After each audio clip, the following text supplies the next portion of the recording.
हरिओम. लाओत्सेचा ताओबोध. योगदास श्री जयगणेश जोशी यांचे प्रवचन. निरुद्देश सेवा. असे म्हणतात की गाढव चालत नसेल तर एका काठीला गवताची पेंडी बांधावी आणि ती काठी त्या गाढवाच्या पाठीला अशी काही बांधावी की ती पेंडी त्याच्या तोंडापासून जरा दूर येईल. ती पेंडी तोंडात यावी म्हणून गाढव पेंडी मागे चालू लागते. निरुद्देश जीवन कोणालाही जगायला नको आहे. कोणीतरी म्हणतो की माझे अमक्यावर प्रेम आहे, परंतु दुर्दैवाने भविष्यात ते प्रेम परिस्थितीने किंवा देहाने दुबळे होते. लगेच हा प्रेमिक दुसऱ्या कोणावर तरी प्रेम करू लागतो. याला प्रेम म्हणत नाहीत, याला वैभवाचे, देहाचे आकर्षण म्हणतात. प्रत्येकजण विचार करतो की जीवनाचा उद्देश काय आहे. विना उद्देश जगणे हा अव्यवहारीपणा, वेडेपणा मानला जातो.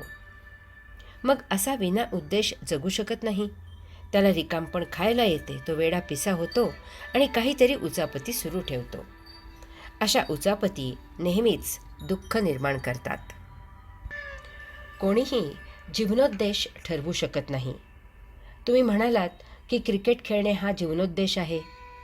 लगेच प्रश्न असतो की क्रिकेट खेळण्याचा उद्देश काय आहे. तुम्ही सांगितलेत की त्याची आवड आहे, की लगेच प्रश्न, आवडीचा उद्देश काय आहे. तुम्ही म्हणालात की प्रसिद्धी मिळते, की पुढचा प्रश्न, प्रसिद्धीचा उद्देश काय आहे. तुम्ही म्हणालात की यात मानसिक समाधान आहे, की लगेच प्रश्न आहे, मानसिक समाधानाचा उद्देश काय आहे. ही प्रश्नोत्तरे न संपणारी आहेत आणि त्यामुळे जीवनोद्देश ठरवणे अवघड आहे. जीवनाला कोणताही उद्देश नसतो, ते निरुद्देश असते. प्राप्त जीवन जगणे इतकेच पुरेसे आहे. ते का असा विचार करू नये.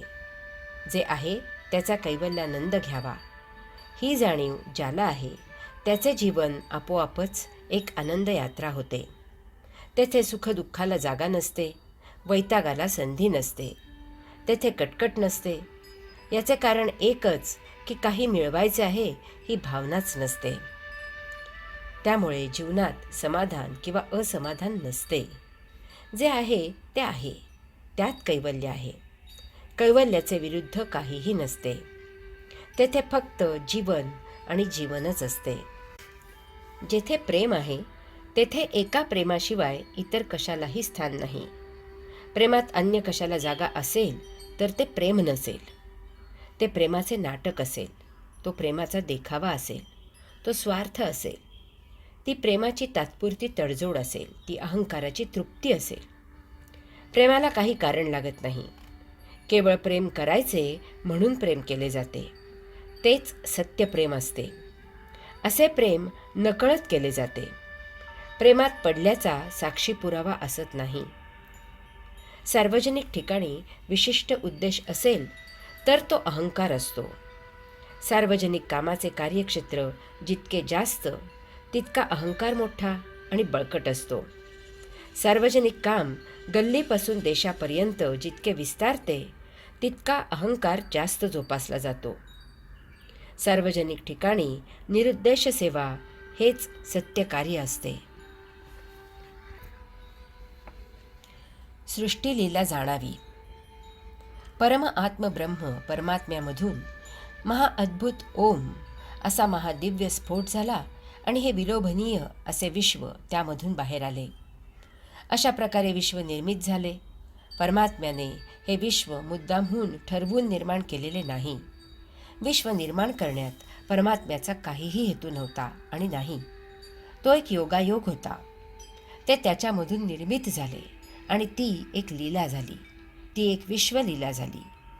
विश्व निर्माण झाल्यावर स्वतः परमात्माच विस्मयचकित झाला असावा. या विश्वाचे आता काय करायचे असा प्रश्न त्याला पडला असावा.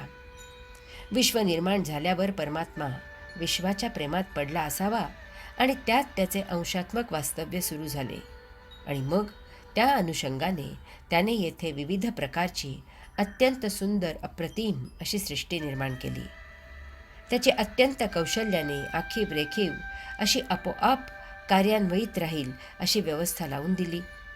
विश्वनिर्मिती ही परमात्म्याची एक लीला आहे, मौज आहे, खेळ आहे.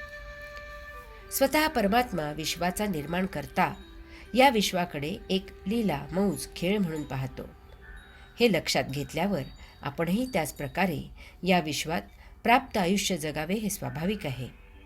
आपण निरीक्षण केल्यास असे लक्षात येईल की जे जीवनाकडे खेळीमेळीने एक लीला मौज खेळ म्हणून पाहतात आणि त्याप्रमाणे जीवन जगतात तेच सदा आनंदी असतात.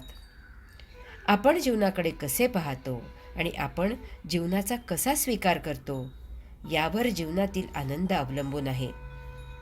आपणच जर असे ठरवले की मख्ख चेहरा करून बसायचे, हसायचे नाही, कशाचाही स्वाद आस्वाद घ्यायचा नाही, तर जीवनात आनंद निर्माण होणे अशक्य आहे. परमात्म्यामधून काहीही उद्देश नसताना हे विश्व निर्माण झाले आहे. आपणही त्याचा आस्वाद निरुद्देश होऊन घ्यावा. जीवनाकडे एक लीला, एक मौज, एक खेळ म्हणून पाहावे. जे घडत आहे त्याचा आस्वाद घ्यावा. जीवनाबद्दल तक्रार करू नये. तक्रार करायचीच झाली तर फक्त दुःखाबद्दल तक्रार करू नये. परमात्म्याने सृष्टीत फक्त दुःखच ठेवलेले नाही, त्याने सौख्यही ठेवलेलं आहे. मग त्याबद्दलही तक्रार करायला हवी. परंतु माणूस तसे करत नाही. तो म्हणतो की परमात्म्याने दुःख, गरिबी, राक्षस कशासाठी येथे निर्माण केले आहेत. पाऊस पडतो म्हणून त्याला छान वाटते, परंतु तक्रार असते की पाऊस फक्त शेतातच का पडत नाही. याचा अर्थ तक्रार करायची झाली तर कशाचीही तक्रार होऊ शकते. जीवनात आनंद घ्यायचा की नाही ते प्रत्येकाच्या हातात आहे. परमात्म्याने फक्त घाणेरीच निर्माण केलेली नाही, त्याने सुवासिक फुलेही निर्माण केलेली आहेत.